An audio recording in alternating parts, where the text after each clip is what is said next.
Ok, esta es la lección eh, número, estamos en semana 5, la número 9 ya, ¿verdad? Del semestre, semana 5 del curso de Teoría Electromagnética 2, del 17 de marzo del 2021. Va volado. Y vamos a continuar con el tema de polarización. Hoy lo vamos a finalizar. El tema de polarización. Este, entonces, vamos a abordar este caso. Estuvimos viendo, la lección pasada era el caso de la polarización lineal, ¿verdad? Que es un caso en realidad súper particular. Es el caso de partida porque es el más fácil de analizar, pero no quiere decir que sea el más general, sino que en realidad es un caso muy particular de la propagación de ondas. El caso, la polarización de forma general, algo que se toma en cuenta es que las componentes pueden estar desfasadas y eso está aquí, ¿verdad?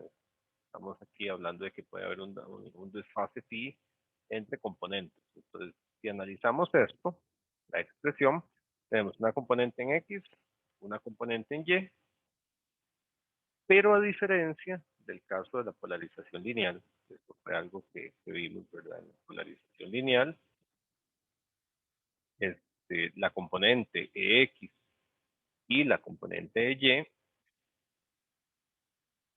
están en una de dos, ¿verdad? Están en fase o en contrafase. Una de dos están. O sea, es como si este ángulo que nos están presentando acá, este ángulo, para la polarización lineal, fuera un caso de phi igual 0 grados o phi igual 180 grados.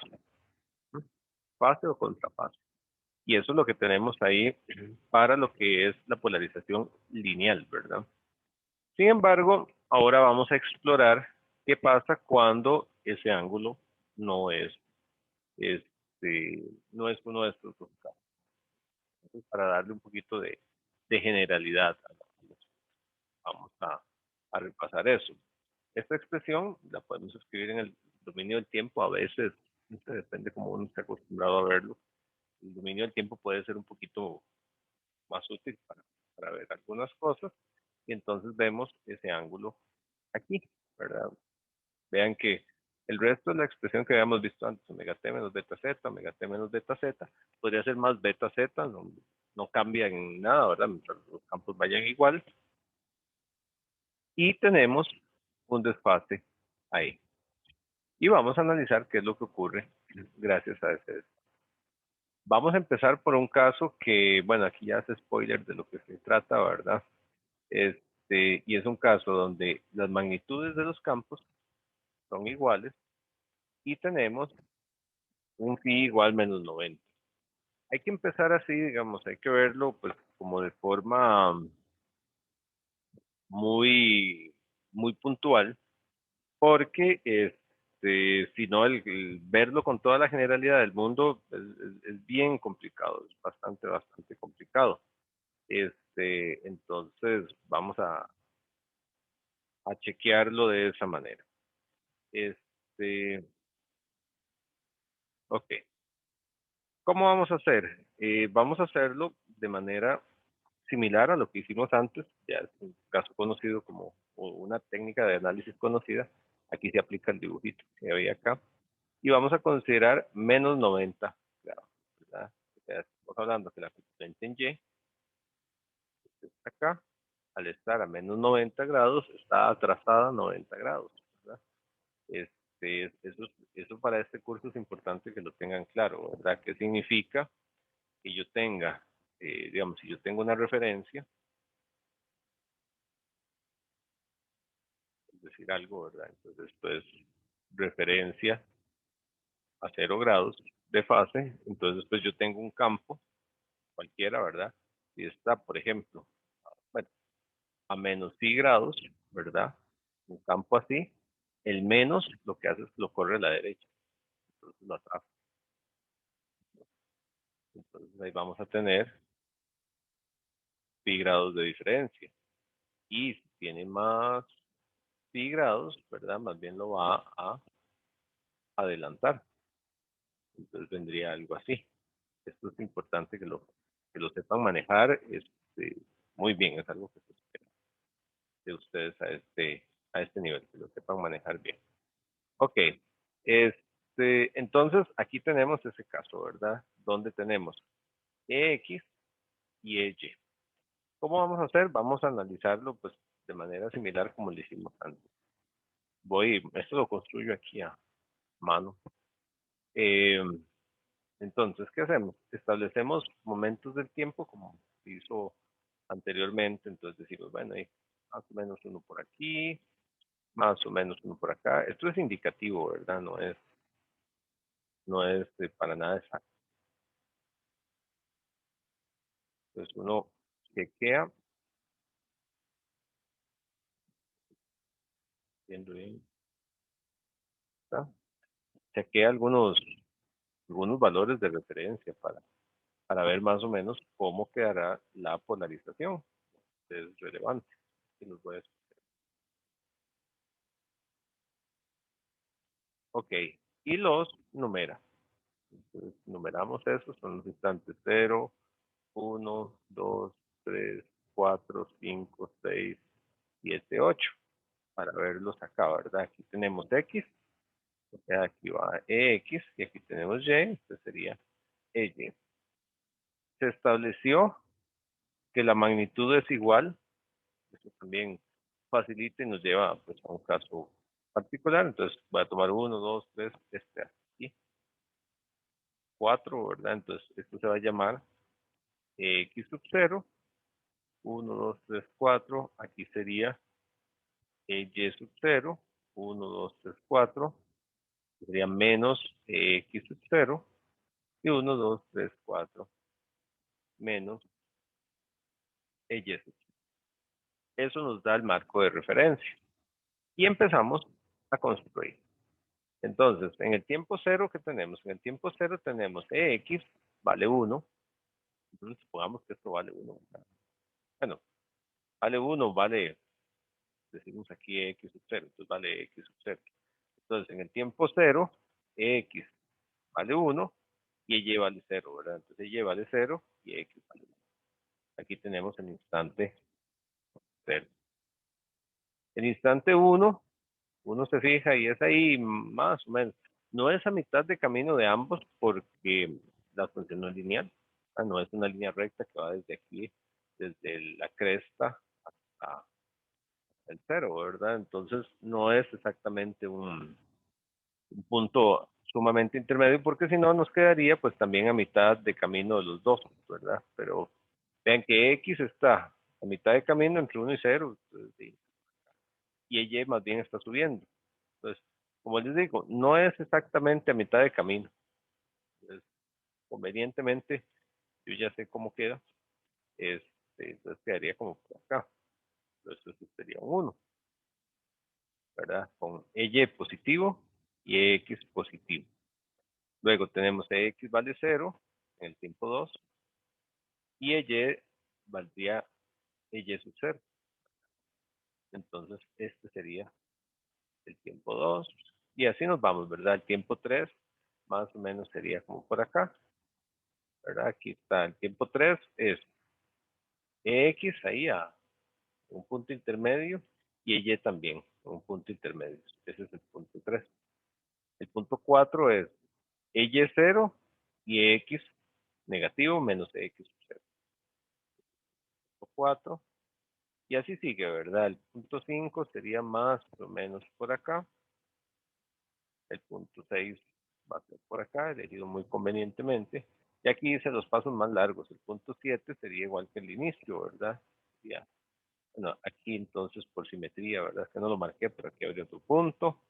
Y aquí sería de los que marqué el 7, el 8, etcétera. Ahí sí. Hay que recordar, y esta parte es relevante, tal vez yo no lo recalqué lo suficiente en el caso de la polarización lineal. Recuerden que estamos describiendo un solo campo eléctrico por medio de componentes. Ya tenemos componentes a X y a Y. Son las componentes, pero que me describen un solo campo eléctrico. O sea, cuando yo tengo X y tengo Y, y tengo un valor de Y y un valor de X, eso lo que está haciendo es que por componentes yo estoy describiendo un vector en un momento específico que está apuntando en un lugar. ¿No? En el caso de la polarización lineal, pues era un vector que simplemente, como Y y X decrecían exactamente igual, pues se iba haciendo más pequeño en su misma línea y después se volvía negativo, ¿verdad? Iba haciéndose grande, llegaba a un punto y después decrecía en una línea recta, ¿verdad? Que podía ser diagonal, recta, etc. Pero aquí tenemos algo diferente. Cuando vemos hacia dónde nos llevan los puntos, vemos que en el tiempo cero tenemos un vector que va aquí. Tenemos un vector que va aquí. Ese es un vector en tiempo cero. En el tiempo 1 tenemos un vector que va aquí. En el tiempo 2 tenemos otro vector que va acá. Y así, cada instante de tiempo de los que marcamos, ¿verdad? Pero son infinitos ahí en ese camino, me está describiendo vectores en posiciones particulares.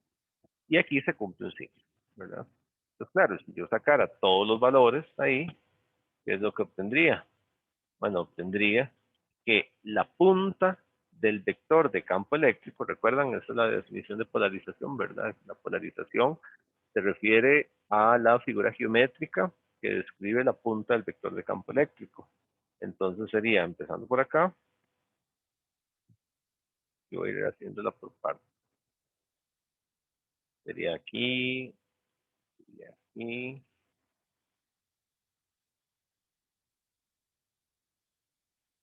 Un poquitín, para mí es un poco difícil dibujar esto. Alguien con habilidades de dibujo probablemente sería muy sencillo. Pero vamos a tener algo así. Si tienen una buena imaginación, y como les decía, hay un spoiler ahí de, cómo de la figura que se describe ahí, ¿verdad? ¿Qué es lo que vamos a tener ahí? Vamos a tener un círculo. Por eso es que esta polarización se llama circular. ¿Por qué? Porque la figura geométrica que describe la punta del vector de campo eléctrico en el plano XY, ¿verdad? Viéndolo contrario a la dirección de avance, es un círculo. ¿Ok? Y eso es lo que ocurre bajo las condiciones muy particulares de tener un desfase de menos 90 y que las magnitudes sean iguales. Piensen qué pasaría, así rápidamente viendo esto, qué pasaría si la magnitud x sub 0 es mayor que la magnitud de y sub 0. ¿Qué pasaría con la figura? Si fuese, qué sé yo, el doble. La figura geométrica que describiría, ¿qué podría ser? Como un óvalo. Como un óvalo, ¿verdad? Una elipse. Correcto, gracias.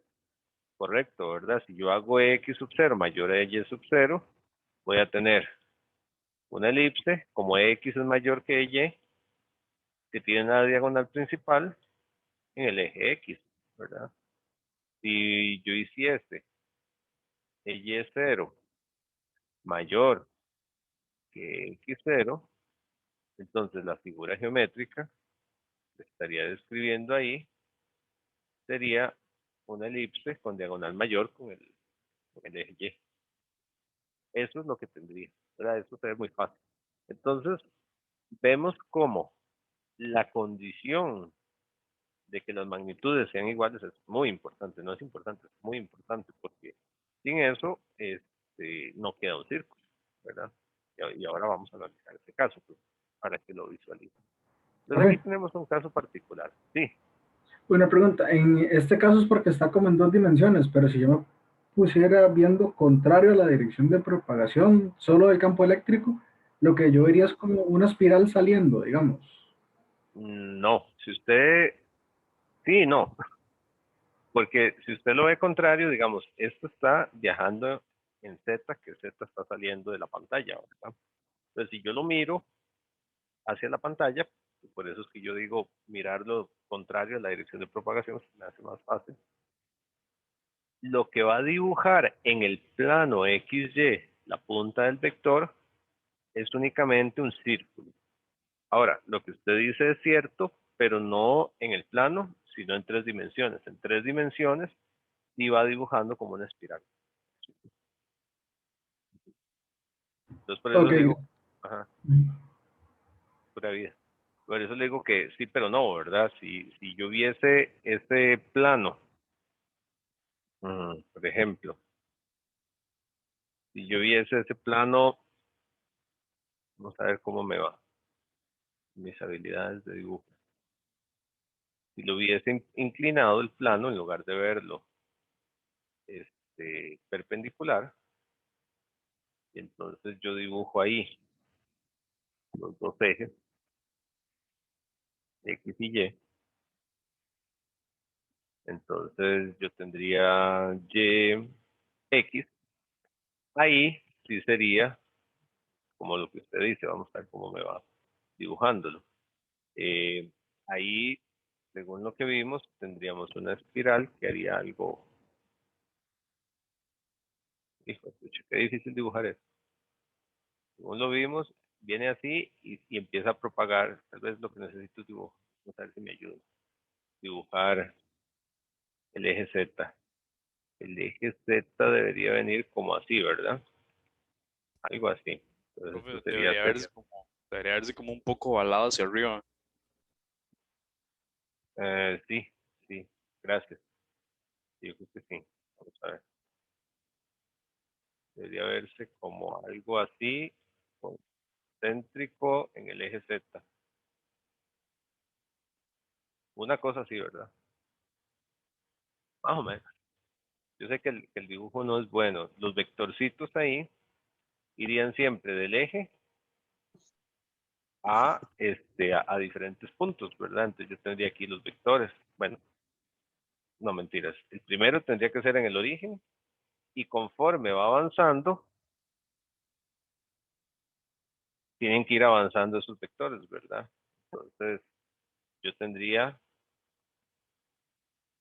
vectores ahí que me dicen cómo es que se va moviendo, porque hay un desplazamiento en Z. Por aquí es que se me acható mucho el dibujillo, pero bueno, algo así debería ser. Como les digo, mis habilidades de dibujo no son las mejores. Este, pero algo así, ¿verdad? Es lo que uno debería ir viendo que él va avanzando.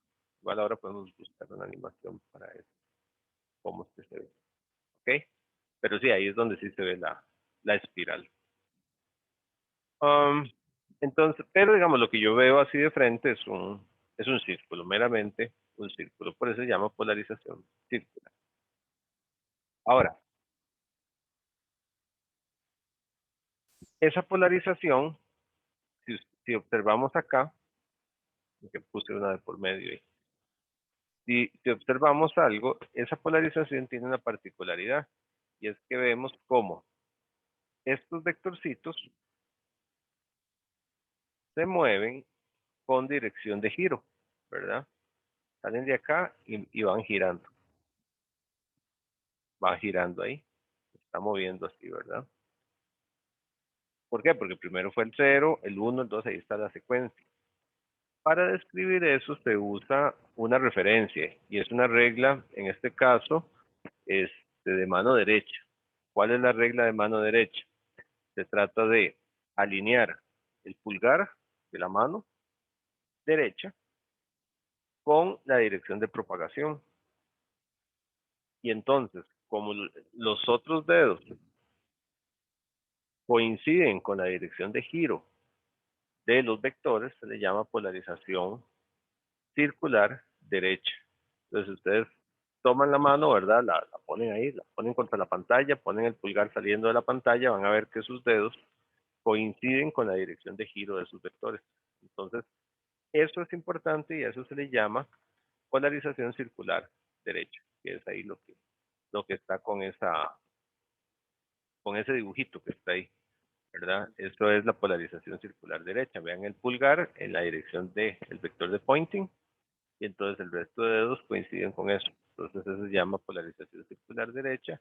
En inglés, right circular polarization. Y es una regla de mano derecha, lo que está ahí. Lo cual es relevante, ¿verdad? Ok, entonces ahí tenemos un caso, pues, interesante, ¿verdad? De cómo se ve la polarización. ¿Alguna pregunta? Parece que estamos. ¿Me van a preguntar algo? No, seguimos. No, activo el micrófono, pero no.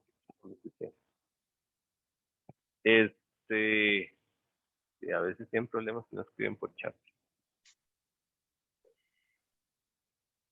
Ok. Ahora veamos el otro caso. Otro caso que sería igual magnitud igual con θ igual 90. Muy rápidamente, bueno, ahí qué va a pasar ahí, θ igual 90, entonces, digamos, nosotros partíamos de este caso. Mira, este también está mal. Bueno, voy a arreglar la torta muy fácil. Esto no es X, esto sería Y. Y esto sería X. Como la lineal estaba mal. Mal. Están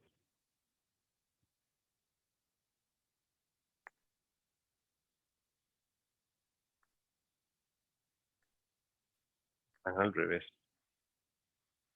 Esos dos. Por lo que yo les decía hace un rato. Si hacemos, en este caso, tomamos pues el mismo tipo de referencia, vemos muy fácilmente que eso da algo muy similar. Entonces voy a marcarlo así muy rápido, ¿verdad? Si estamos bien recto, ponemos aquí unas cuantas lineecillas solo para ver la tendencia de por dónde va el asunto. Sería aquí, ¿sí? Acá y está acá. Y entonces las numeramos 0, 1, 2, 3, 4, 5. Nos damos cuenta muy fácilmente. Aquí sería X0, este sería Y0, 4 menos X0, y este sería menos Y0. Muy fácilmente nos damos que el instante 0 es X en 0 y Y sería 1, ¿verdad? Pues aquí más bien partiríamos de aquí, usando esta referencia. Luego, Y es 0 y X es 1, ¿verdad? Entonces, ahí nos manda para acá, ¿verdad? Entonces, este sería el instante 2.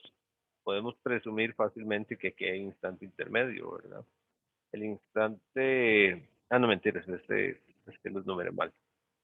Ok, los puse, empecé en 0 y aquí empecemos. Ahí sería el 0, el 1, ¿verdad? El 2 sería Y en menos, ¿verdad? Aquí. Y X en 0. Entonces, estamos acá. Entonces, este es un instante 2. De igual manera, podemos suponer que hay uno por acá. Y ya, digamos, ahí uno lo puede ver. Ya uno ve la tendencia. Es al final de cuentas lo que yo quería mostrarles. Entonces, de igual manera, tenemos los vectores en diferentes puntos espaciales. Y notamos que también tienen un sentido de giro. Así como el caso anterior, ¿verdad? El caso anterior, pues también muestra un sentido de giro. Empieza en 0, 1, 2, 3. Entonces, en el dibujo que hicimos acá, parte de acá y gira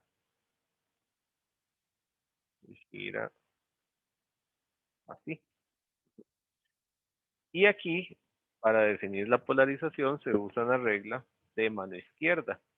Entonces, lo que se hace es tomar la mano izquierda, poner el dedo pulgar apuntando en la dirección de propagación, Z aquí está saliendo, ¿verdad? Entonces sería como saliendo de la pantalla, y vemos que el resto de dedos coinciden con la dirección de giro del vector, ¿verdad?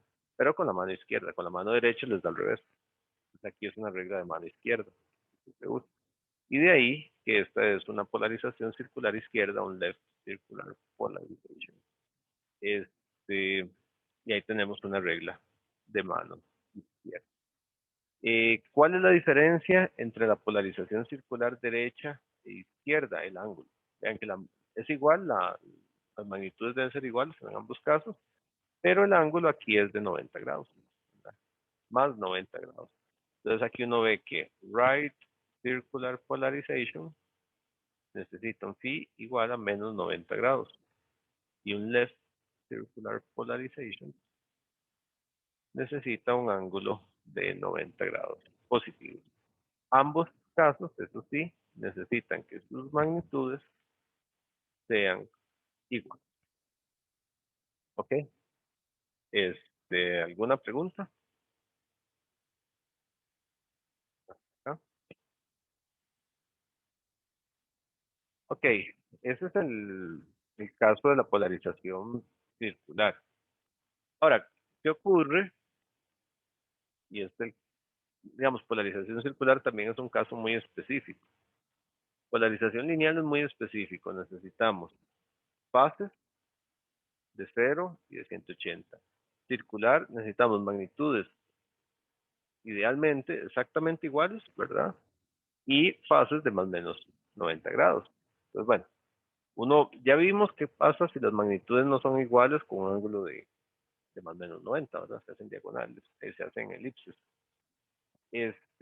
Acá, ¿qué ocurre si los ángulos no son 0, 90 y 180? ¿Qué va a ocurrir ahí, verdad? ¿Qué va a ocurrir en estos casos? Bueno, cuando revisamos eso, pues vamos a tener una elipse. Es la forma que queda, ¿verdad? Sería muy difícil que hubiese un cuadrado o algo así, ¿verdad? Una elipse es como la forma natural que uno ve que puede darse ahí. Entonces, ¿qué también se da si las magnitudes son diferentes, ¿verdad? Si las magnitudes son diferentes. Entonces también tenemos polarización elíptica derecha e izquierda, porque también las elipses giran para un lado y para el otro. Entonces, ahí, ¿qué casos podemos tener? Aquí lo que podemos tener, entonces, es que se nos dibujen elipses así, así, así, ¿verdad? Con el eje, como vimos. Son diferentes casos que se dan. Si los resumimos, vamos a hacer un resumen, nos damos cuenta que la polarización lineal es con un ángulo de 0 y 180, ¿verdad? Y esta es la polarización lineal. Vean que es el único requisito. Las magnitudes pueden ser el valor que quieran. Lo que hace un cambio de magnitudes es inclinarme la elipse. Ok, entonces eso es polarización lineal. La polarización circular necesitamos ángulos de más o menos 90 grados. Pero magnitudes iguales, ¿verdad? Entonces vamos a tener izquierda y derecha. Polarización izquierda y derecha. Los vectores, ahora sí, ¿verdad? Aquí viene un dibujo bonito. Así es como se ven.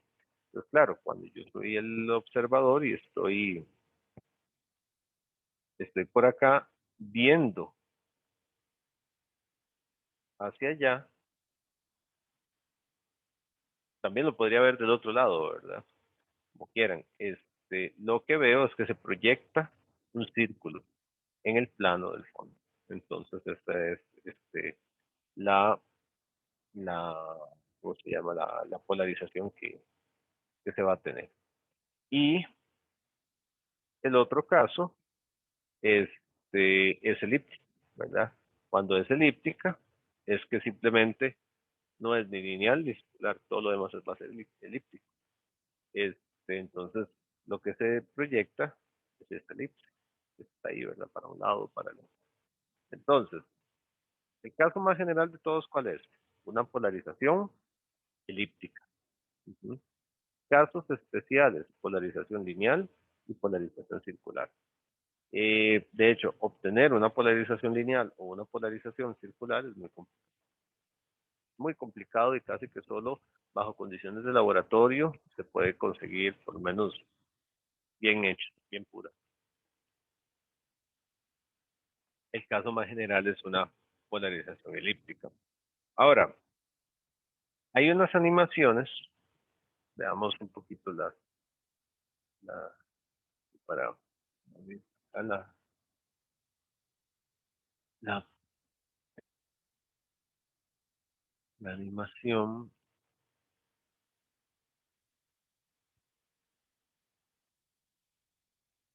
Un segundo.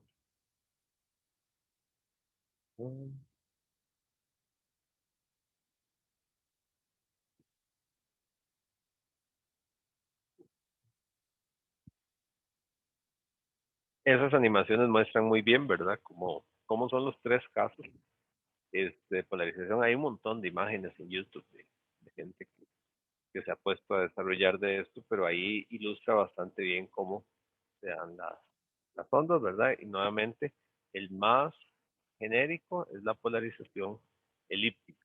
Entonces, se los dejo ahí, digamos, para que lo vean, pueden buscar, hay montones de videos, ven aquí ya, este, hay animaciones muy bonitas, ¿verdad?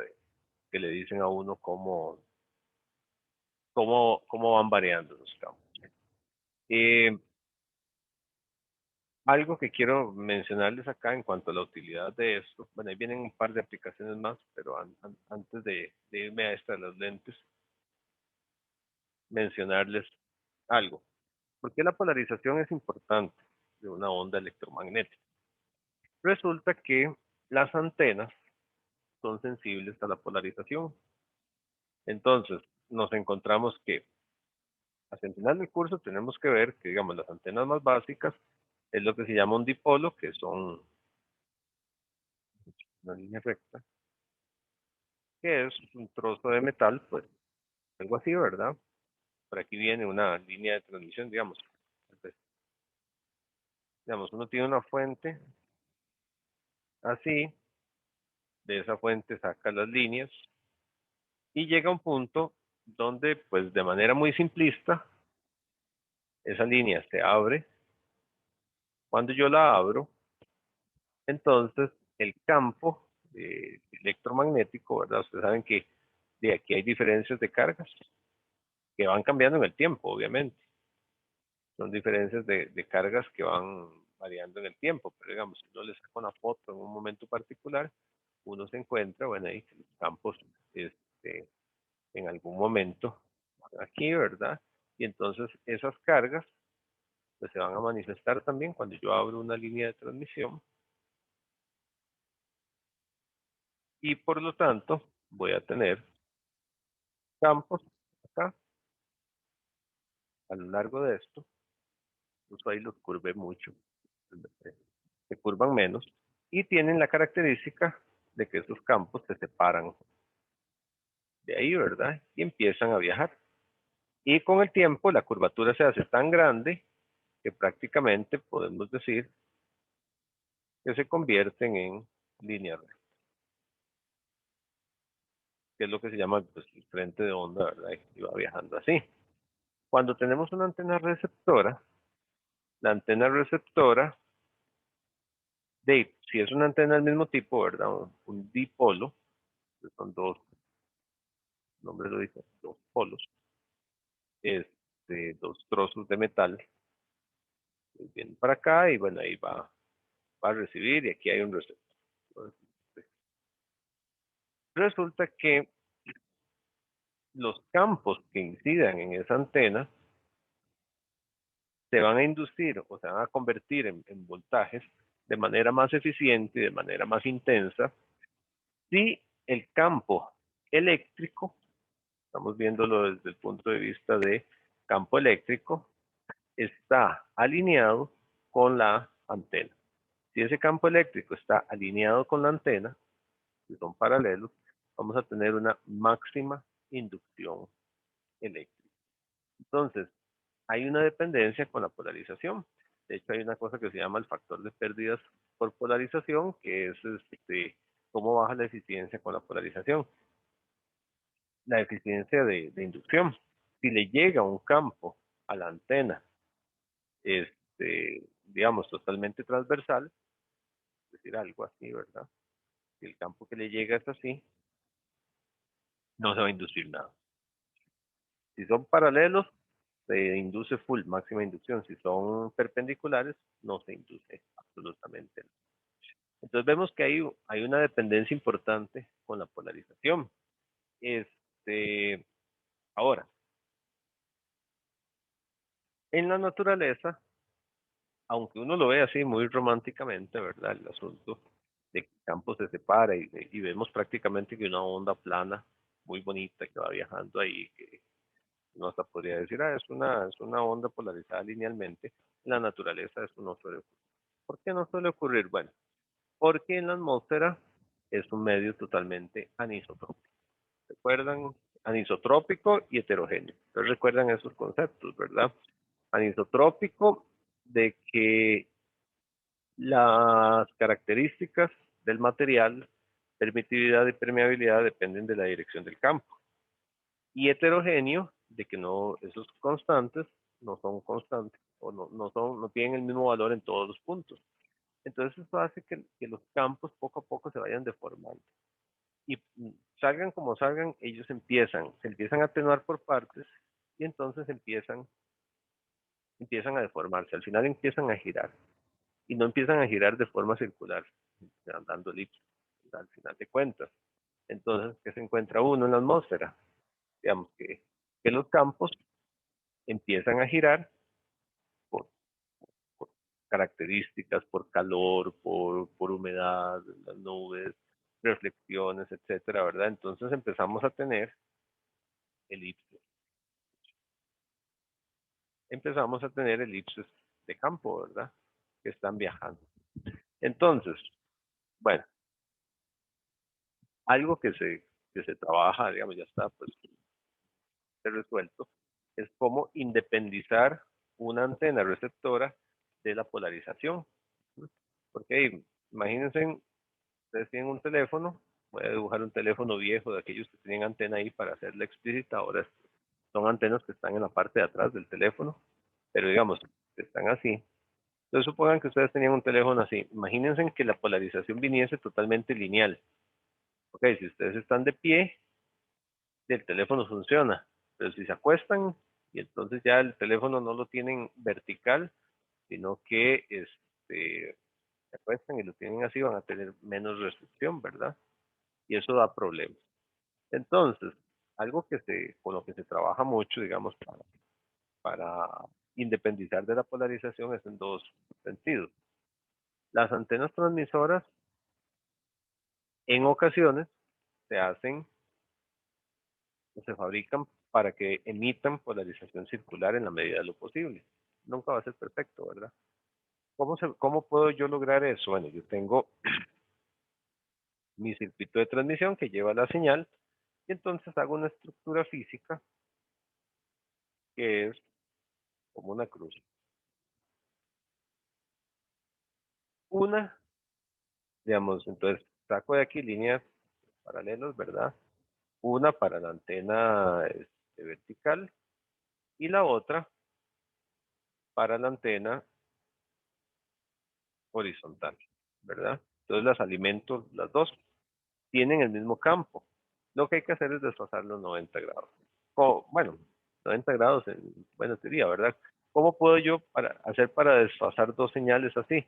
Muy sencillo. Le pongo un poquito más de cable a una que otra, un rollito más largo. Ya con el hecho de que tenga un cable más largo que el otro, una señal va a llegar después que la otra y va a crear un desfase. Y entonces, ¿qué va a ocurrir ahí? Voy a tener una antena que emite un campo, por lo menos que no es circular, que no es lineal, ¿verdad? Sino que ya viene así. Entonces, viene girando, ¿verdad? Viene girando. ¿Por qué eso es importante? Porque entonces, independientemente como yo tenga la antena, si yo la antena la tengo para allá, la tengo para allá o la tengo para acá o como sea, algunos de los vectores siempre van a incidir de manera paralela a la estructura de la antena. Adicionalmente, las antenas receptoras también se hacen o se tratan de hacer independientes de la polarización. ¿Cómo? De manera muy similar, digamos. Como idea muy básica, también yo puedo tener una antena así, ¿verdad? Entonces, yo sé que en el peor de los casos, pues me llega un campo totalmente perpendicular a una de las antenas, pero entonces paralelo a la otra. Obviamente, pues voy a tener dos señales, ¿verdad? Por ahí, y voy a tener que llevarlas a un sumador, ¿verdad? Pero con eso independizo, aunque ahora hay montones de antenas que- que son bastante independientes de la polarización, pero por lo menos para tener una idea de eso que ocurre ahí, ¿verdad? Entonces, la polarización es importante, inclusive para la luz. Si uno ve una fotocelda, como la que puede haber un receptor de fibra óptica, ¿verdad? Esa fotocelda es sensible a la polarización. Entonces, de igual manera, la polarización que traiga la luz incide ahí. Nuevamente, bueno, y se tratan de ser independientes de la polarización en la medida de lo posible. En general, hay alguna dependencia. Entonces, eso es un punto, digamos, importante. Otra cosa es en cuanto a la polarización, tenemos que la luz, cuando se refleja, digamos, si yo tengo luz, supongamos que la del sol viene ahí circularmente, ¿verdad? Perfectamente circular, no lo es. Pero cuando incide en una superficie, el vector que se refleja suele ser el vector que incide de manera paralela a la superficie. Entonces, si yo tengo el piso como tal, ¿verdad?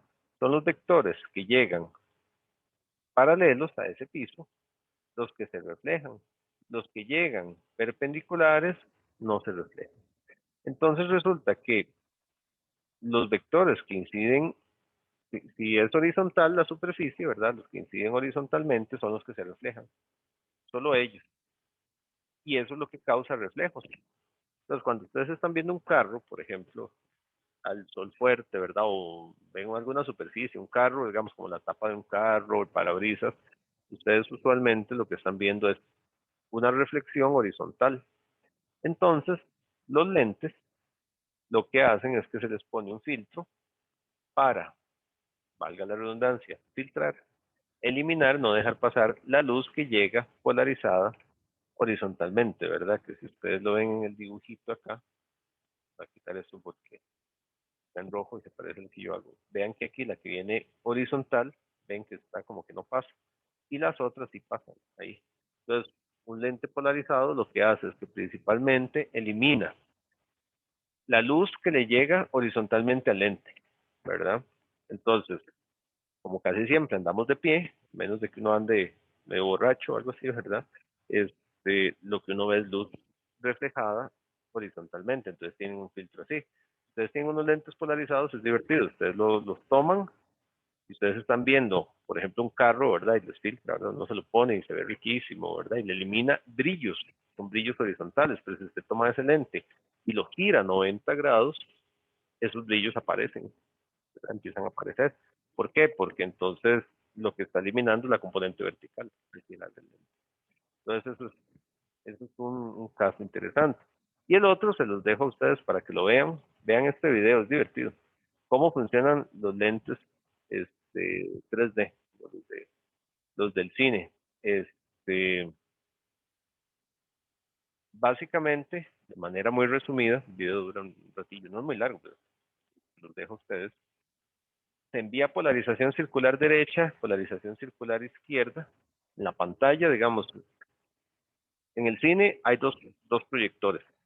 Uno envía polarización circular derecha y otro izquierda. Y los lentes tienen un filtro para uno de los dos. Entonces, por ejemplo, vean que este deja pasar solo la RCP. La RCP, ¿verdad? Vean que esto está bloqueada, la LCP. Y el otro deja pasar la LCP. ¿Por qué? Porque el cerebro, para poder reconstruir sensaciones de profundidad, necesita que le lleguen información diferente a los ojos, ¿verdad? Así como los oídos también, para saber de dónde viene un sonido, necesitamos dos oídos. Entonces, si viene un sonido de la derecha, nos llega primero al oído derecho y después al izquierdo. Uno ni se da cuenta de eso, pero el cerebro sí, ¿verdad? Entonces uno sabe que viene de tal lado, ¿verdad? Y si llega primero al otro oído y después al otro, uno sabe de dónde vienen. Con la profundidad es similar. Ajá, necesitamos pequeñas diferencias de cómo llega la señal a un ojo y al otro para crear esas sensaciones. Entonces, lo que se hace con la polarización, digamos, y el 3D, es jugar con eso. Nos envían señales diferentes a cada ojo. Y con eso se vacila mucho en las películas que lo tienen bien hecho ese efecto. Entonces ahí se los dejo el video para referencia. Ok, y eso es el tema de polarización. ¿Alguna pregunta?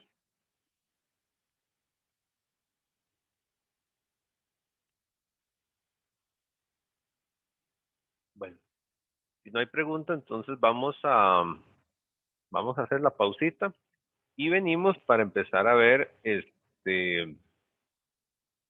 lo que es el choque de ondas, incidencia de ondas. Bien, continuamos. Eh, vamos a ver el tema, vamos a empezar a ver el tema de lo que es incidencia de ondas cuando chocan con otro medio. De momento lo único que hemos visto es los campos viajando en un solo medio. Los hemos caracterizado, vimos cómo se comporta en el vacío, en un dieléctrico perfecto, cómo se comporta cuando el dieléctrico ya no es perfecto, si tiene una atenuación, cuando empieza a tener algo de conductividad, ¿verdad? Entonces en un buen dieléctrico sí que sea perfecto, en un material conductivo, lo hemos visto, pero siempre viajando en un solo material. Entonces hemos estado viendo atenuación, disipación, cómo los campos se desfasan y demás, cómo viajan. Vimos la potencia también y lo más reciente, pues, cómo viaja ya en 3D una onda, que es el asunto de la polarización. Ahora lo que vamos a ver es, bueno, ¿qué pasa cuando una onda encuentra otro medio? En el viaje que ella lleva, ¿qué pasa cuando cambia de medio en el cual se está propagando? Y entonces, es la perspectiva de que viene en un medio y pasa a otro medio. Entonces, hay un choque ahí, ¿verdad? De la onda. El primer caso, como es costumbre, vamos a ver el primer caso que es muy específico, que no es el más general, pero sí el que nos ayuda a entender de mejor, por lo menos de entrada, nos facilita mucho el entendimiento del fenómeno y después lo vamos aplicando a casos más reales. Este es el de incidencia perpendicular de ondas. Entonces, vamos a iniciar por ahí. Ok. Se llama incidencia perpendicular, pues, porque les estaba diciendo, ¿verdad? Es el caso que lo plantea, digamos, más sencillo para tener un entendimiento más bonito, entonces, más directo, digamos.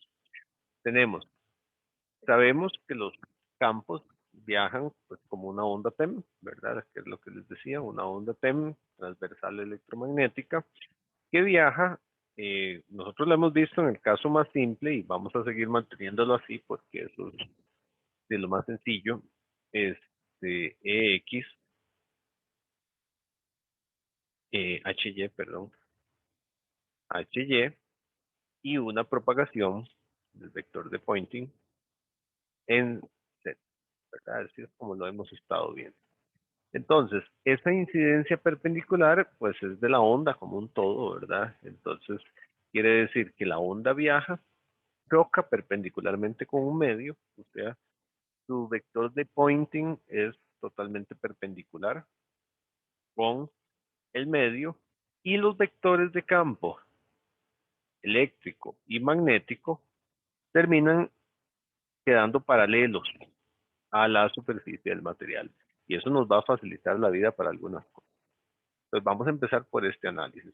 A veces, o sea, uno se podría cuestionar, pucha, pero empezamos a ver el análisis más fácil, este, y ¿por qué le dedicamos tan poquito a uno más complejo? Bueno, porque los más complejos generalmente se pueden descomponer en componentes de estos que son más sencillos, ¿verdad? Entonces, que eso no les preocupe, ¿verdad? Cuando tenemos un caso de un campo que no viaja de manera perpendicular, y eso es un caso que hay que ver, uno lo ve como componentes donde sí hay alguno de estos casos con alguna perpendicularidad.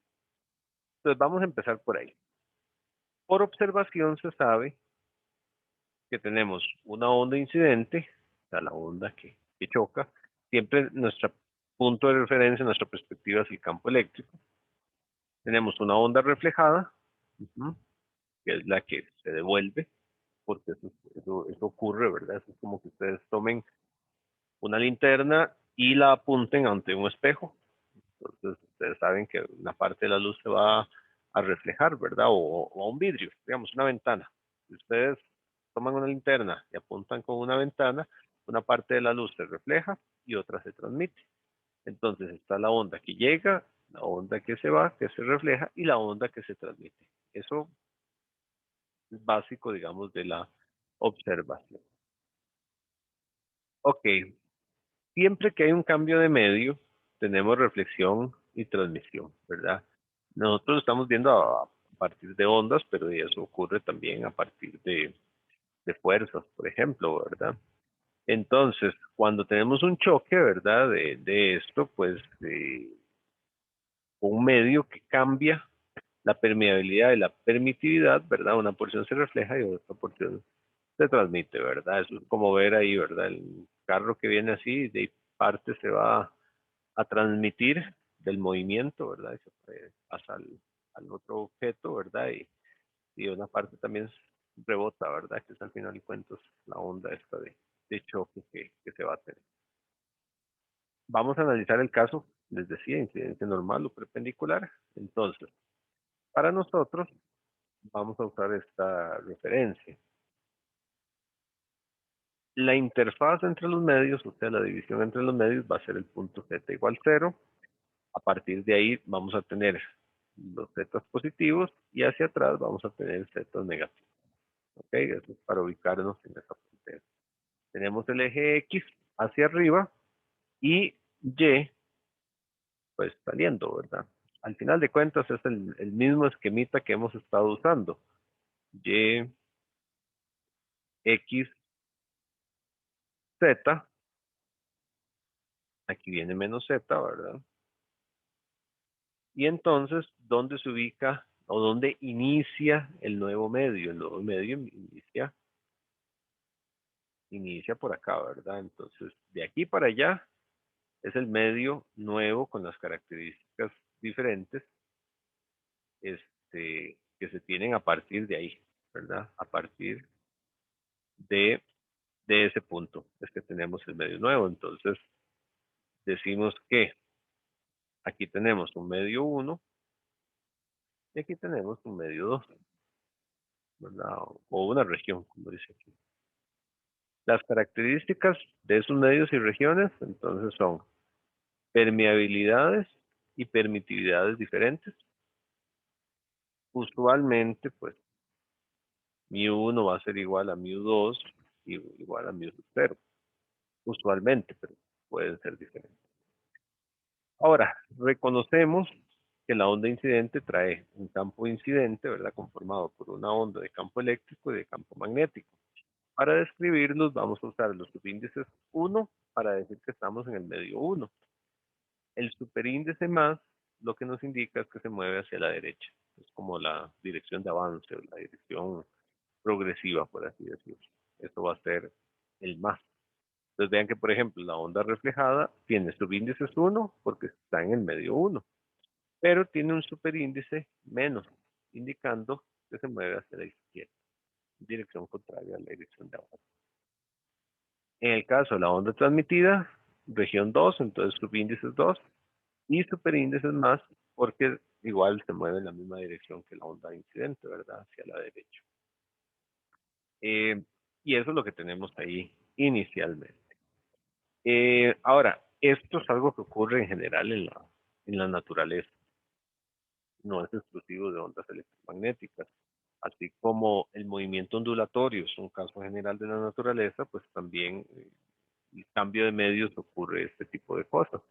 Entonces, por ejemplo, un caso que siempre menciono es lo que ocurre cuando hay un sismo, ¿verdad? Cuando hay un temblor, hay algo que provoca el movimiento de la Tierra, ¿verdad? Las placas tectónicas, ustedes han visto, ¿verdad? Que una placa se mueve para un lado y para el otro y se van trabando los bloques de tierra y en algún momento pues se sueltan y eso crea ondas en la Tierra y algo que, bueno, no es tan sencillo de verlo, pero ocurre también, es que la Tierra tiene diferentes conformaciones, entonces no es exactamente igual, entonces viajan distintos las ondas. Entonces cuando tenemos algo y hay un cambio de medios, pasamos de, de un tipo de tierra, por ejemplo, a formado por sedimentos a una tierra más dura, entonces hay un cambio de medios, entonces también vamos a tener ondas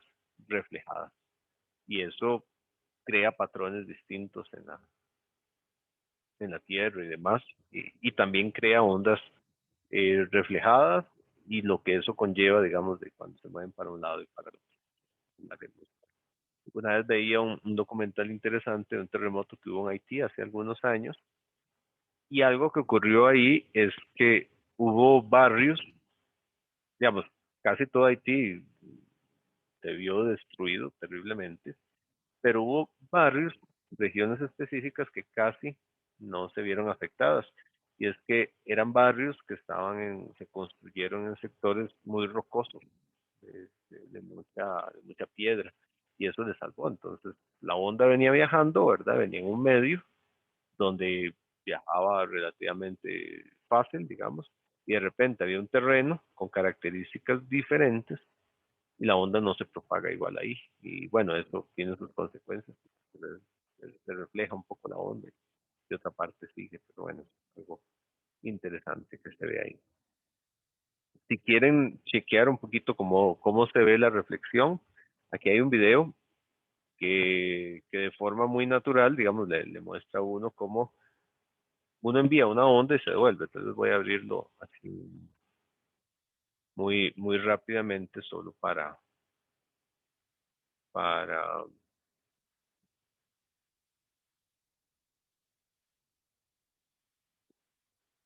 ver una parte del video que es la que me interesa, hacer algunos comentarios con ella.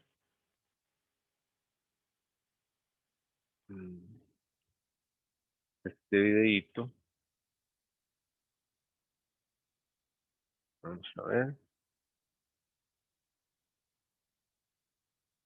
Esto es con una cuerda, ¿verdad? Vean lo que ocurre. La cuerda es un medio, ¿verdad? Tiene características de propagación, así como lo tiene de cualquier otro dispositivo y demás, o cualquier otro medio, ¿verdad? Entonces, ella se le hace una onda y la onda es una onda viajera, nada más que solo se le da un ciclo a la onda, que es el movimiento que le hace la persona ahí con la mano. Entonces, cuando llega aquí al nudo, hay un cambio de un medio más suave a un medio mucho más rígido. Entonces va a crear una reflexión. Entonces hay una onda que se devuelve, esa onda que se devuelve. Y entonces la onda llega, ¿verdad? Y se devuelve incluso en la mano. Si él la sostiene fuerte, ¿verdad? Se devuelve. Entonces tenemos esa reflexión. Vean ahí, en este video, ahí donde le hace ese cambio, va a cambiar la característica del medio. Ya la cuerda no es uniforme, entonces va a haber una disrupción ahí del medio. Y ven que la onda es un poquito diferente ahí. Crea una reflexión a partir de ese punto, que es donde se da el cambio de medio. Entonces, vean que ahí el cambio de medio es al puro final, y ahí es donde se da ese caso. Y el otro caso, ahí es donde rebota, ¿vale? Y el otro caso, acá, es que cuando llega a ese punto, hay una reflexión por el cambio de medio. Entonces, ahí crea una reflexión, ahí se ve la onda claramente. Vean donde va viajando, y ahí se reflejó la onda. Entonces, siempre que hayan cambios de medio, vamos a tener reflexiones. Entonces, ahí lo pueden ver el video para ilustrar un poquito más lo que vamos a ver, pues en buena parte con esto. Entonces, ¿qué queremos ver ahorita? Ya entendemos el fenómeno, sabemos que existe, sabemos que existen los campos, ¿verdad? Incidente, a veces los libros usan el subíndice de incidente, ¿verdad? R para reflejado y T para transmitido. Aquí ilustran dos medios distintos. Entonces, ¿qué es lo que queremos determinar? ¿Cómo es la división o en qué proporciones se dividen la onda reflejada y la onda transmitida? Eso es lo que queremos saber, para poder predecir a partir de las características de los medios cómo va a ser la onda reflejada y la onda transmitida, porque no es igual pues en todos los medios. Entonces eso es lo que queremos ahí.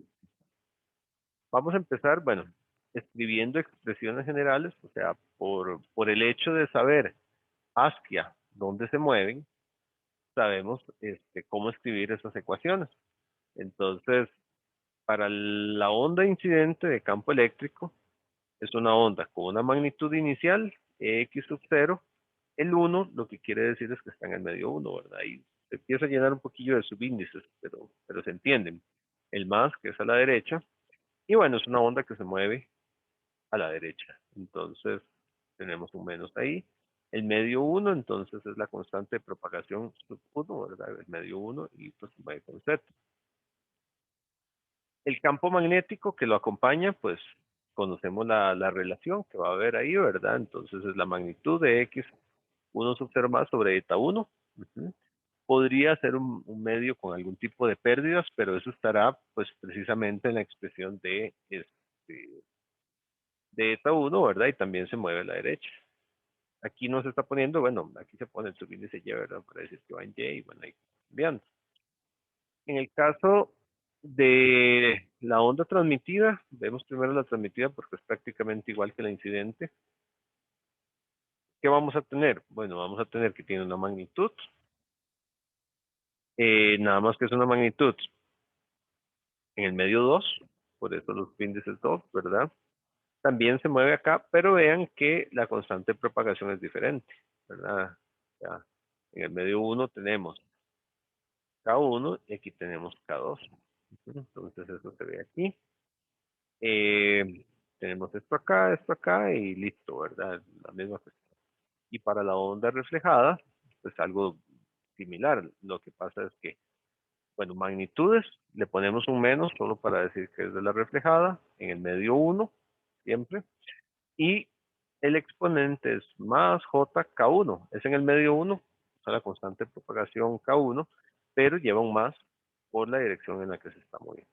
Y la onda de campo magnético, pues también se propaga, ¿verdad? De izquierda en el medio 1, o sea, en este cociente, y el menos, recordemos, ya eso lo habíamos dicho en alguna clase, ¿verdad? Cuando digo la impedancia intrínseca, lleva un menos porque este campo magnético está apuntando en dirección menos a Y, ¿verdad? Es básicamente lo que tenemos. Estas ecuaciones son importantes porque es el punto de partida, o sea, tenemos las expresiones generales de campos transmitidos reflejados e incidentes.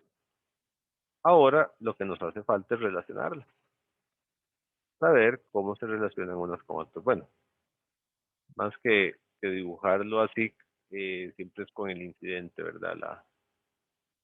La, la relación que buscamos usualmente. Entonces, queremos saber a partir del incidente cómo es el reflejado y a partir del incidente cómo es.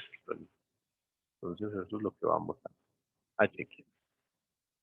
Primero, para poder ver esto adecuadamente, utilizamos la condición de frontera. Condición de frontera, eso lo habíamos visto en las partes de introducción del curso, primeras partes. Y lo que tenemos es que la condición de frontera se define que los campos tangenciales son iguales. Eso lo habíamos dicho, ¿verdad? Entonces, el campo tangencial 1 es igual al campo tangencial 2. O sea, dos campos que sean absolutamente paralelos a la superficie en la cual están contactándose ahí, ¿verdad?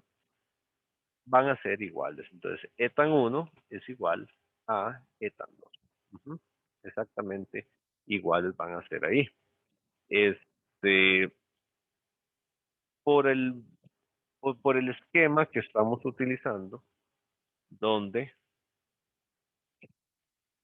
tenemos que este es el eje X, hacia allá es el eje Z, y saliendo tenemos al eje y tenemos una onda definida, como siempre lo hemos definido, con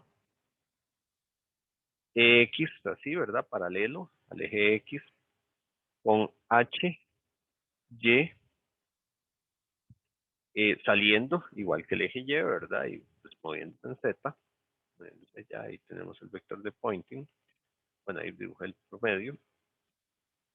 Notamos que el campo eléctrico es paralelo a la superficie, ¿verdad? Pues la superficie viene aquí, es un plano. Es un plano que estaría saliendo perpendicular aquí de la pantalla, así como está dibujado. Entonces, los vectores de campo eléctrico son tangenciales a la superficie, son absolutamente tangenciales. Eso es bueno porque entonces cumplen la condición de frontera.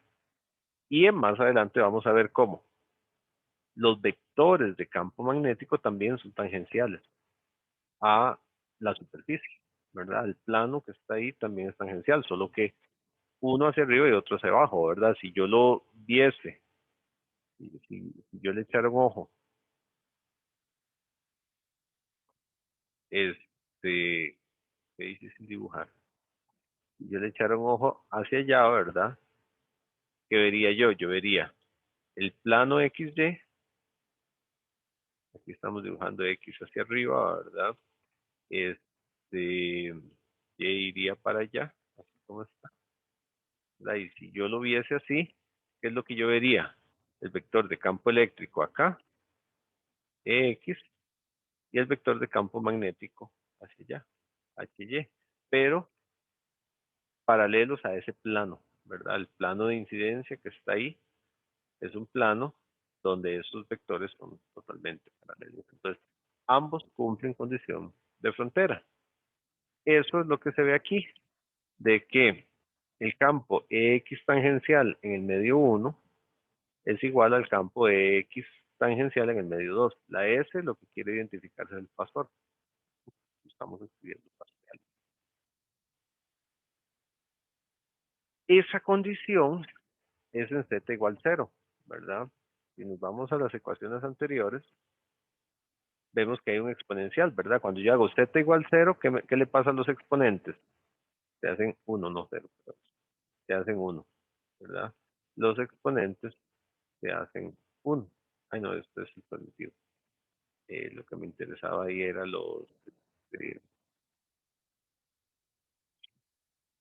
el incidente y el reflejado, ¿verdad? Esto se hace 1 y esto se hace 1. Entonces, ahí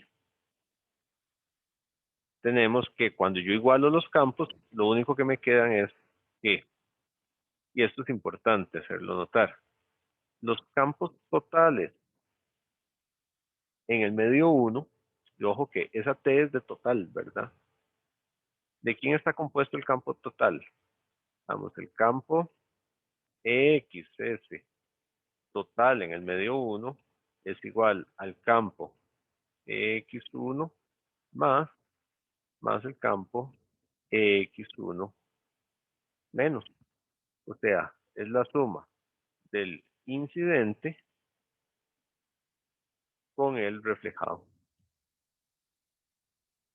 Y eso constituye el campo total en el medio 1. Y es que la condición de frontera, eso es lo que dice, que el campo tangencial en el medio 1, se refiere al final de cuentas al campo total, es igual al campo tangencial en el medio 2. Entonces, eso me dice intuitivamente de una vez que esto es una resultante, ¿verdad? De dos vectores. El vector de campo eléctrico que esté ahí en la frontera y el vector de campo eléctrico incidente y el vector de campo eléctrico reflejado. En el medio 2 es todo fácil, ¿verdad? Porque solo hay un campo. Todo bien ahí. Pero en el medio 1 sí tengo dos campos. Entonces, en Z igual de 0 eso se cumple. Y también lo vamos a tener para el campo magnético. Para el campo magnético vamos a tener que los campos tangenciales totales del medio 1 son iguales a los campos tangenciales totales del medio 2. En el medio 2 solo hay un campo, pero en el medio 1 también tenemos una sumatoria, ¿verdad? Tenemos las dos condiciones de frontera. También los campos tangenciales son iguales. Entonces, cuando yo hago eso, los exponenciales se van, ¿verdad? Entonces me quedan la suma del incidente con el reflejado, ¿verdad? Y eso es igual al transmitido. Por eso es que la condición de frontera es tan útil, porque la condición de frontera me permite relacionar los campos entre diferentes medios. Ahora, si yo sustituyo esas expresiones, ¿verdad? De campo magnético, las puedo dejar todas en términos de campo eléctrico. ¿Para qué? Y para poder comparar mejor, ¿verdad? No por nada esta es la ecuación 1 y esta es la ecuación 2, que son las que vamos a utilizar. Entonces, el campo incidente, el campo incidente magnético es igual al campo incidente eléctrico entre eta 1. El campo reflejado magnético es igual al campo reflejado eléctrico entre eta 1. El menos es por la dirección de propagación, que es muy importante. Y el campo transmitido magnético es igual al campo eléctrico transmitido, ¿verdad? Entre eta 2. Esas dos ecuaciones son muy importantes. ¿Por qué? Porque ahí si las relaciono, tengo ahí la magnitud del incidente, la magnitud del reflejado y la magnitud del transmitido. La magnitud del incidente, la magnitud del reflejado y la magnitud del transmitido. Los etas que aparecen aquí son simplemente, me van a dar relaciones del medio, el medio 1 y el medio 2. Pero aquí está lo importante. ¿Por qué? Porque yo puedo relacionar la onda reflejada con la onda incidente y la onda transmitida con la onda incidente, ¿verdad? Ahí se puede ver que, ¿qué pasa si yo sustituyo x sub 0, 2, número, x sub 0, 2 más? ¿Qué pasa si yo lo pongo aquí? Me va a quedar una sola ecuación que tiene campo incidente, campo reflejado.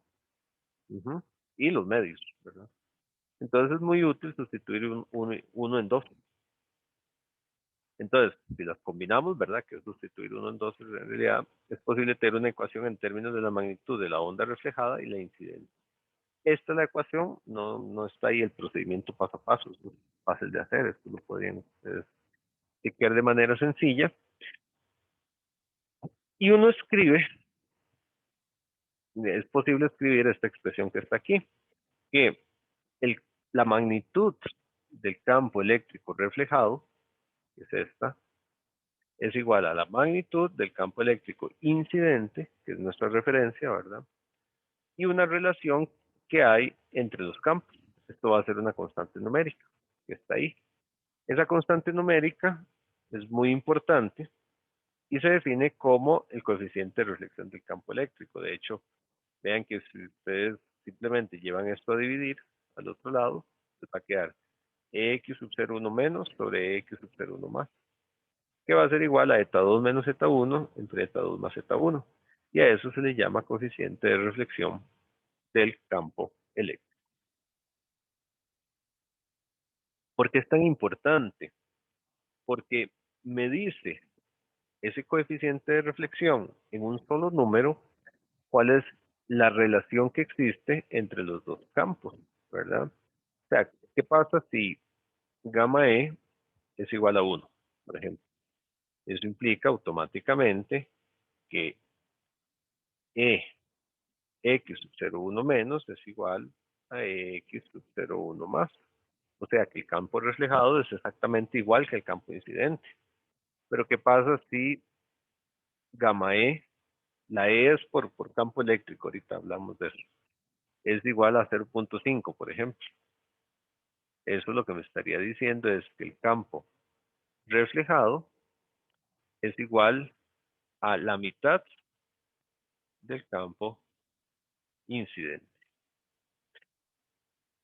Y entonces es muy importante. ¿Y qué pasa si ese gamma E es, por ejemplo, no sé, 0,3 con un ángulo de 40 grados? ¿No? Lo que me estaría diciendo es que el campo reflejado es igual al campo incidente, bueno, a 0,3 veces el campo incidente, 0,3 veces el campo incidente, y un ángulo de desfase de 40 grados. Bueno, ahí lo escribí en notación exponencial, ¿verdad? Y hay un desfase de 40 grados entre el incidente y el reflejado, porque recuerden que son ondas, ¿verdad? Y entonces se pueden desfasar, y etcétera, etcétera. Entonces, por eso ese coeficiente es tan importante. De esas cosas que hay que aprenderse de memoria, este coeficiente, eta 2 menos eta 1 sobre eta 2 más eta 1. Y a veces a la gente le traiciona la costumbre, ¿verdad? Entonces, qué sé yo, si esto fuera eta X, si este fuera eta B, por decir algo, entonces el coeficiente de reflexión para una onda que viaja de eta B hacia eta X, ¿verdad? Sería un coeficiente de reflexión y es el medio al que voy, eta X, menos el medio del que vengo, entre la suma de los dos medios. Y si fuera al revés, ¿verdad? La propagación, más bien el campo de reflexión, el coeficiente de reflexión sería eta B menos eta X, ¿verdad? Sobre la suma de ambos. Lo que cambia es el signo, ¿verdad? Yo voy para un lado o para el otro. Y se representa, pues, con la letra mayúscula gamma, la letra griega gamma. Entonces, eso es importantísimo y es donde eso hay que aprenderse de memoria. A ver. Entonces, como y eso ya es algo que hemos visto, las impedancias intrínsecas pueden ser complejas, pues gamma también. Y ya se los mencionaba ahí. Entonces puede estar compuesto por una magnitud y un ángulo particular, ¿verdad? El cual es importante, pues, de, de tomar en cuenta.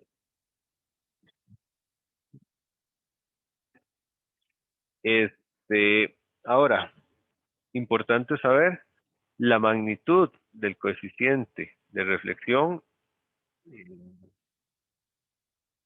está entre 0 y 1. Ahí no te hace falta poner magnitud. Lo estoy viendo ahorita. Ahí hace falta poner, especificar. Esto es la magnitud del coeficiente. Tiene que estar entre 0 y 1.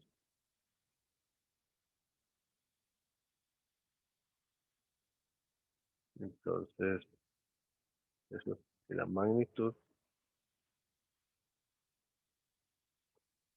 está entre 0 y 1. Entonces, esto está ahí relevante. Y luego, bueno, ahí tenemos, ya lo estaba hablando, onda incidente, onda reflejada, ¿verdad? Entonces, con eso ya podemos predecir cómo se ve la onda reflejada. También existe un coeficiente de reflexión para campo eléctrico.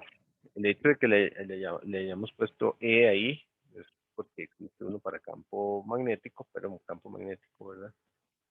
Pero se usa poco.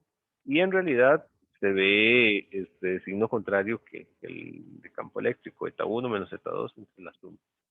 Este no lo vamos a usar en realidad, no.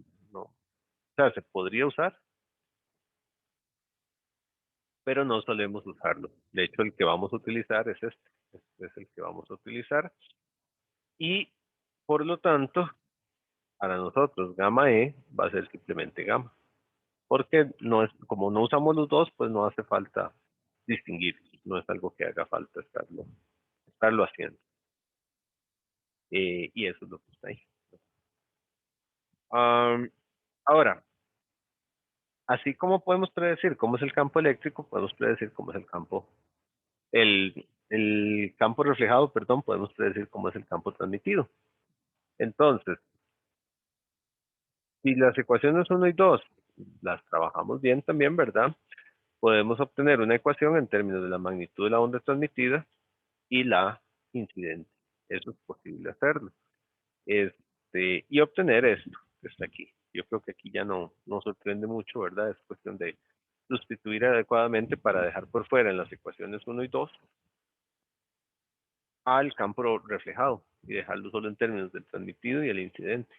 Entonces se puede escribir esto y se representa con la letra tau, se representa el coeficiente de transmisión, que sería igual a 2z2 sobre eta1 más z2. Que también puede ser complejo y que tiene la característica interesante que es igual a 1 más gamma. Digamos, si uno toma el gamma, ¿verdad? El coeficiente de reflexión y le suma 1, va a obtener tau E, coeficiente de transmisión, lo cual es interesante. Para el campo magnético también hay uno, ¿verdad? Que sería así. Es para el campo magnético, pero de igual manera no lo usamos, ¿verdad? Entonces, para nosotros simplemente tau E va a ser igual a tau. Eso para que lo tomen en cuenta. Ahora, esto es muy importante porque como solo usamos el de campo eléctrico, ese es con el que hacemos cálculos, con campo eléctrico, ¿verdad? Entonces yo no le puedo aplicar ni el coeficiente de reflexión, ni el coeficiente de transmisión, no se lo puedo aplicar al campo magnético de manera directa. Podrían utilizar esto, eso sí, pero tengan cuidado nada más, ¿verdad? De que no se vale escribir que el campo HY 10 menos es igual a HY 10 más por gamma, ¿verdad? Eso no. Si lo quieren hacer bien, sí tendrían que hacer por gamma H, ¿verdad? O en el caso del campo transmitido tendría que ser. Entonces eso es importante. Así es como se ven los vectores en esta imagen. Entonces tenemos el campo incidente, ¿verdad? Viajando hacia acá. H saliendo, por eso es un punto aquí. E hacia arriba. Cuando se refleja, E sigue hacia arriba. H cambia de dirección. Vean que aquí estaba saliendo de la pantalla, aquí está ingresando. Y la dirección de reflexión ahí. Y para el campo transmitido, pues tendríamos E igual a sin X, H también saliendo aquí de la pantalla, ¿verdad? Bueno, eso es para algún caso ahí. Eh, Ahora, esto me da una idea, ya con esto más o menos vamos cerrando. Y acá, bueno, ya con esto cerramos aquí. Yo tengo una onda incidente, ¿verdad? ¿Qué pasa entonces con estos coeficientes? Vean, por ejemplo, aquí en este caso, una onda incidente y tengo un coeficiente de reflexión de menos 0.5. ¿Qué implica eso? Voy a dibujarlo acá aparte para hacerlo más grande. Yo tengo esto aquí, entonces supongamos que tenemos un tau igual a menos 0.5. 0.5 es igual, menos 0.5 es igual a 0.5 con un ángulo de 180, ¿verdad? Está en contrafase. Eso quiere decir que si la onda incidente de campo eléctrico viene algo así, es la onda que está viajando a la derecha del E1 más. Cuando se encuentra al medio aquí, ¿verdad? Aquí está el medio 1, aquí está el medio 2, que tiene un coeficiente de reflexión de 0.5 con ángulo de 180, 0.5 quiere decir que la magnitud se reduce a la mitad, ¿verdad? Entonces, si esto, por decir algo, así como está, valía 1, ahí el valor pico pico, la onda reflejada, ¿cuánto va a valer? 0.5. Pero adicionalmente, este ángulo implica que hay un desfase entre la onda reflejada y la onda incidente de 180 grados. ¿Cómo veo yo ese desfase? Bueno, esta onda debería, si no hubiese un cambio de medio, ¿verdad? Sería una onda que se vería algo así. ¿Cómo cuesta dibujar? Veo muy feo este valle. Algo así, ¿verdad? Ahí seguiría si no hubiese un medio 2, pero si lo hay, ¿verdad? Ahora, si no hubiese cambio de fase, la onda reflejada tendría esta misma fase a partir de aquí, pero hacia allá, ¿verdad? Se empezaría en una cresta. Pero como hay un cambio de fase, resulta que la onda reflejada se va a mover 180. ¿Cuánto es 180? Bueno, y sería a partir de acá, ¿verdad? Entonces a partir de aquí tendríamos esto. Y esto es lo que va a pasar, pero no en esta dirección, sino hacia la izquierda. Entonces empezaría más bien hacia abajo, ¿verdad? Desde abajo. Y se movería algo así. Y esta sería la onda E1 menos, con una amplitud de 0.5, ¿verdad? Y eso es lo que implica el desfase. Ahora, si fuera 90 grados, pues también 40 grados, habría que ver eso, ¿verdad? Uno pone ahí y cambia eso que está ahí. Y de manera muy similar, pues es lo que va a pasar con tau, ¿verdad? Con el campo transmitido. O sea, si yo tengo que mi onda venía así y yo tengo un tau, voy a ponerlo fácil también, de 0.5, por decir algo, 90 grados, ¿qué es lo que va a ocurrir? Bueno, que esta onda, que era L1 más, da lugar ahora a una onda nueva, que es como esta, pero con un desfase de 90 grados, ¿verdad? 90 grados, sería a partir de aquí, más pequeñita. Ahí tendríamos la onda transmitida, que sería E2 más, ¿verdad? La magnitud más baja, 0.5, entonces la mitad, y 90 grados aquí, cambio abrupto. ¿Ok? Entonces, aquí lo que tenemos es básicamente definidos los que son, lo que es campo o coeficiente de transmisión y coeficiente de reflexión. Y los vamos a estar utilizando muchísimo todo el resto del curso y el resto de la carrera, prácticamente. Son conceptos muy importantes. Ok. Vean aquí en la imagen esta de aquí, punto 5, aquí ustedes notan 180 grados y aquí no hay cambio de fase, ¿verdad? Porque el coeficiente de transmisión es. Entonces el ángulo se mantiene. Entonces Simplemente viene la onda, mantiene la fase, pero más pequeñita. Ok. ¿Alguna pregunta?